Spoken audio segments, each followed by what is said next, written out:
Quando estudamos geografia na escola, deparamos com uma disciplina muito próxima da física ou da química. Há um grande investimento na explicação da formação do planeta Terra. O espaço é estudado em todas as suas minúcias, desde a composição do solo até o clima. A geografia humana complementa a geografia física, detalhando a transformação do espaço pela interação homem-natureza. No entanto, há uma geografia pouco discutida na escola, a geografia cultural. A geografia, junto da história, é uma ciência que passou por um processo de apropriação e institucionalização no Brasil. A criação de institutos de geografia e história no século XIX no país são demonstrações do Estado para demonstração de preocupação do Estado com essas disciplinas, né, com essas áreas. No entanto, a geografia moderna só chegaria ao Brasil no início do século XX. Nessa época, acontecia, né, grandes transformações sociais e políticas no Brasil. Tanto é que a Revolução de 30 acontece nesse período do início do século XX e o Brasil passa a ter uma dimensão nacionalista, diferente do regionalismo que antes imperava pelas oligarquias estaduais. Quem aborda essa emergência de uma geografia moderna brasileira é o francês Paul Claval, que é formado em geografia, um dos maiores geógrafos do período moderno, e ele tem algumas declarações sobre isso.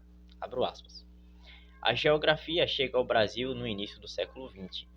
Ela é veiculada por brasileiros que estudaram no exterior, como Carlos Delgado de Carvalho ou Everardo Barkhauser.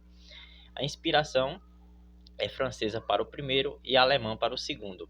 Aquilo que evidencia dos trabalhos europeus é sobretudo o estudo do Estado e da geopolítica. Esse domínio já está no Brasil dos anos 1930. Então, essa presença da geopolítica e do estudo da geografia relacionada ao Estado, ela já estava ali presente, né, desde o início do século XX.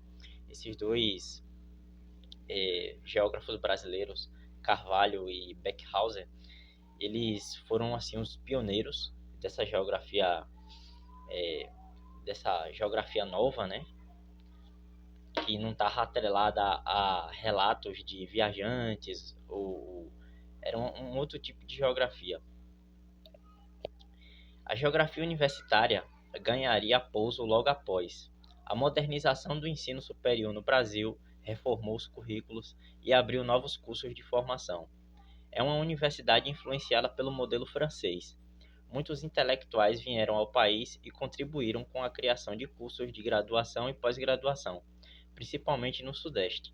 Um deles foi Pierre de Fontaine, outro também muito importante foi Pierre Monbey e alemães como o exilado Leo Weibel.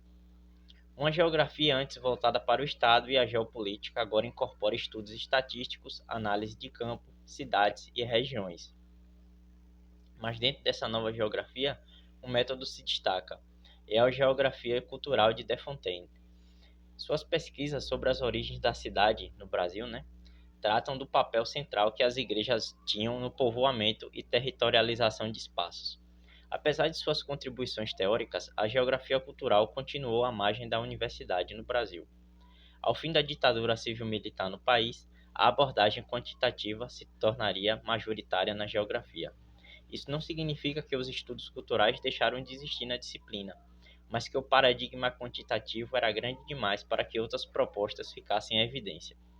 Na década de 1970, a cultura parecia ter ganhado um reforço epistemológico nas ciências humanas. Na antropologia, a cultura virou o conceito norteador para compreender as diferenças humanas. Na história, a nova história cultural passou a ser o novo paradigma, em detrimento da abordagem quantitativa anterior. E essa abordagem quantitativa recebia muita influência do estruturalismo francês. A geografia não ficou de fora dessa questão, como explica Paul Claval, abro aspas. Na América do Norte e na Europa, a renovação da abordagem cultural é marcada, no início dos anos 1970, pela corrente humanista que se interroga sobre o sentido dos lugares, a região como espaço vivido ou as territorialidades. Estas abordagens não encontram eco imediato em um Brasil que copia a nova geografia anglo-saxônica, o que reage contra ela através da geografia de cunho radical. A virada cultural vai, entretanto, se desenhando graças às orientações originalmente advindas da nova geografia. Debruça-se agora sobre a percepção do espaço e os vieses que ela introduz na disciplina, sobre os mapas mentais e as representações. Fecho aspas. Em 1994, Zane Rosenthal criou no Rio de Janeiro o Núcleo de Estudos e Pesquisa de Espaço e Cultura, o NEPEC. Essas inovações teóricas ficaram concentradas no Rio de Janeiro e São Paulo durante muito tempo. A institucionalização da abordagem cultural ganhará reforço com a criação do Núcleo de Estudos em Espaços e Representações, e diversas universidades fora do eixo do Sudeste, né, Rio e São Paulo, criam seus próprios laboratórios de geografia, e dentro desses laboratórios você tem a inserção da abordagem da geografia cultural. Olá a todos, eu sou o professor Caliel Alves, sejam muito bem-vindos a mais um vídeo do canal. Tá gostando do vídeo até aqui, gente? Se inscreva no canal, curta, comente e compartilhe para ajudar na divulgação. Lembrando que tem playlists. Essa daqui eu vou iniciar a playlist de geografia. Eu pretendo abordar mais temas sobre geografia cultural. E eu quero saber aí da recepção de vocês. Deixem comentários, tá? Muitos pesquisadores brasileiros obtiveram doutorado no exterior. Isso enriqueceu sua formação e possibilitou trocas teóricas e conceituais, além de manter renovação nas áreas de formação. O principal destino era a França, Alemanha, Reino Unido e Espanha. Na década de 1990, havia financiamento de bolsas de modo integral, então a pessoa ficava lá 5, 6 anos estudando, né, fazendo seu doutorado, mas depois houve um menor financiamento, então o financiamento foi diminuindo.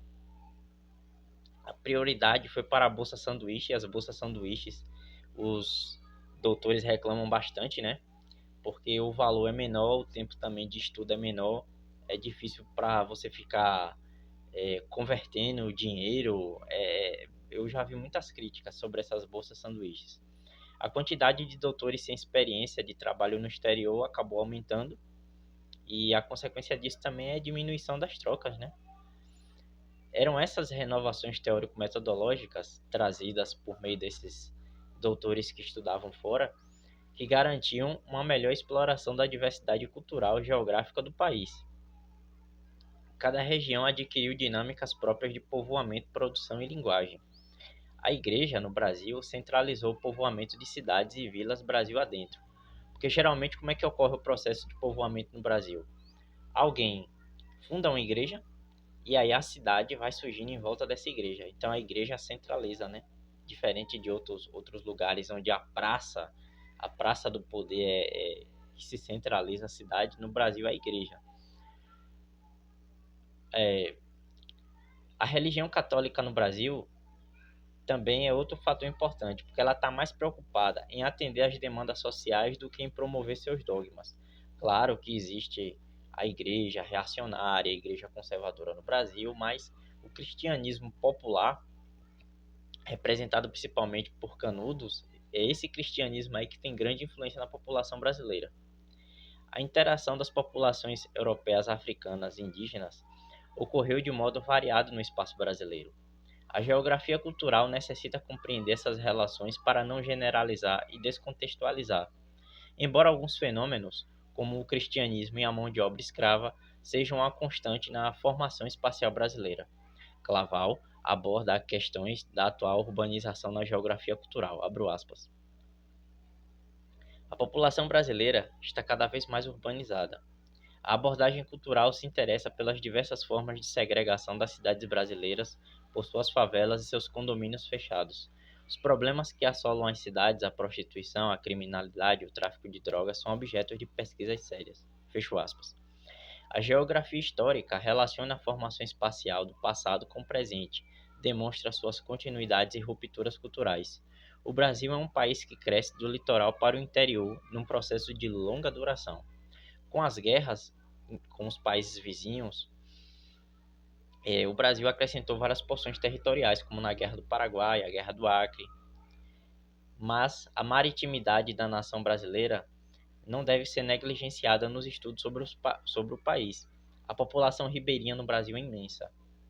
Inclusive tem vídeo no canal sobre populações ribeirinhas, hein?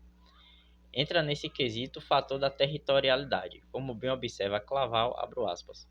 Os sentimentos de territorialidade florescem frequentemente nos mundos sedentários.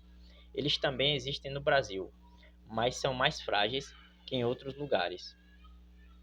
Os pequenos agricultores que vão se instalar no país a partir de políticas de colonização agrícola no início do século XX perdem a cada dia mais espaço. A generalização do agronegócio em grandes fazendas mecanizadas vai ocasionar a migração generalizada do proletariado rural para as cidades, onde vai se instalar em favelas, seja nas cidades nordestinas, seja no Rio de Janeiro ou em São Paulo.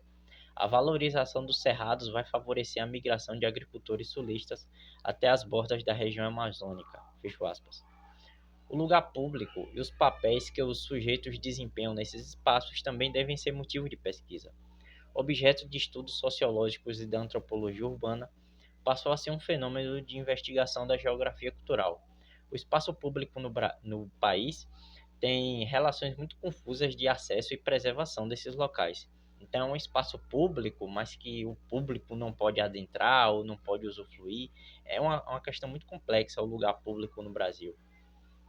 Seria um bom investimento, né, de pesquisa na área da geografia cultural. O artigo de referência desse vídeo foi a Geografia Cultural no Brasil. Seu autor, o geógrafo francês Paul Claval, nasceu em 1932 em Meudon, França. Graduou-se em licenciatura em Geografia na Universidade de Toulouse. Lecionou em diversas universidades, dentre elas a de Besançon e Paris-Sorbonne.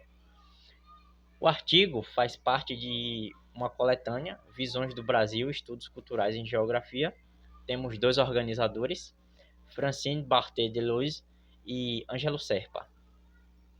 Para quem acompanhou até o final do vídeo, deixe um like, comente e compartilhe. Recomendo também que vocês assistam o vídeo Naruto e a Geopolítica, para quem se interessa sobre assuntos da área da geografia. E até o próximo vídeo, pessoal.